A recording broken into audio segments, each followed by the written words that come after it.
আজ 3 দিন হয়ে গেল শরীরটা ভীষণ খারাপ।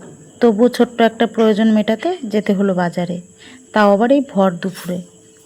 হ্যাঁ, তোমরা ঠিকই ধরেছ, আমরা এসেছি ফার্নিচারের দোকানে। আমাদের উপরে ঘরে খাট নেই, আর ঘরে খাট না থাকলে ঘরটা কেমন খালি খালি লাগে। আর এই খালি ঘর দেখতে একটুও ভালো লাগে না। আমার তো মনে হয় ঘর সবসময় গোছানো থাকলেই ভালো লাগে। প্রথমে আমরা এই দোকানে ঢুকেছি, বেশ পছন্দ হয়েছে, কিন্তু দামাদামিতে পোষায়নি, তাই তো চললাম আর একটা দোকানে।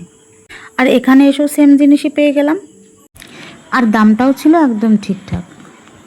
তাই তো আর বেশি বাছাবাছি করিনি, এটাই নিয়ে নিয়েছি। কোনটা নেব সেটা ফাইনাল করে বিলের কাজটা কমপ্লিট করলো। আর এই যে স্প্রেটা মারছে, এগুলো মাল আসার সময় একটু চটে যায়, ওনারা তাই স্প্রেটা মেরে দিল। আর ওই যে আমাদের খাটটা এবার ভ্যানে তুলছে, গুছিয়ে গাছিয়ে নিয়ে উনি রওনা দেবে। আর যেখান থেকে খাট নিয়েছি তার পাশেই ছিল কার্পেটের দোকান। আমার উপরে ঘরে যে কার্পেটগুলো পাতা এখান থেকেই নেওয়া। যখন উপরে ঘরে কার্পেট পেতেছিলাম তখন ওখানে একটা কাঠের খাট ছিল, সেটা সরিয়ে আর ওখানে কার্পেট পাতাও হয়নি।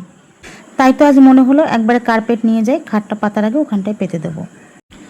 জানো তো ওইটুকুতে কার্পেট ছিল না বলে ভীষণ ধুলো হতো। চলো, বাজারের কাজ কমপ্লিট, এখন যাওয়া যাক বাড়ির দিকে। আর এই যে এনার সাথে রাস্তায় দেখা হয়ে গেছিলো। আর আজকে যা রোদ গরম দিয়েছিল, আসার সময় একটা ঠান্ডা নিয়ে এলাম বাড়িতে, সবাইকে এক এক গ্লাস ঠান্ডা দিয়ে উপরে চলে আসলাম খাট সেটিং দেখতে। অ্যাকচুয়ালি দেখতে আসিনি, খাটটা কোথায় কীভাবে পাতবে সেটাই বলতে এসেছিলাম। আর দেখো, দেখতে দেখতে কিছু সময়ের মধ্যে খাট ফিটিং হয়ে গেল। এইবার তোমাদের দাদাভাই বসে পড়েছে মোছামুছির কাজে। একটু ধুলোবালি ছিল, সেগুলোই মুছে পরিষ্কার করে নিল।